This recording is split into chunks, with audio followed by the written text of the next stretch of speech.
বিতরণ করতেছে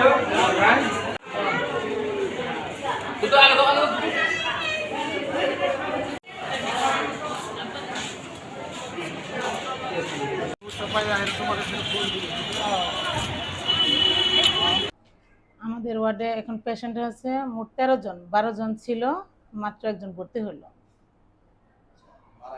ওনার হচ্ছে নিউমোনিয়া ছিল, প্লাস হচ্ছে মিজেলসের হামের সাইন সিমটম ছিল। গতকাল হচ্ছে 5:12-তে ভর্তি হয়েছিল, বিকাল 5টায়, আর রাত 3টা, 3:30টার দিকে মারা গেছে। আমাদের এখানে সব পেশেন্টই মোটামুটি ভালো আছে, শুধু একটা পেশেন্ট একটু খারাপ আছে। আমাদের স্যার আসছিলেন, 2:20-এর দিকে আসছিলেন, স্যার দেখে গেছে, আবার সন্ধ্যার দিক দিয়ে স্যার বলে গেছে আবার আসবে। যদি কোনো সমস্যা হয় সেক্ষেত্রে আমাদের ইনফরমেশন স্যারকে জানাইতে বলছে।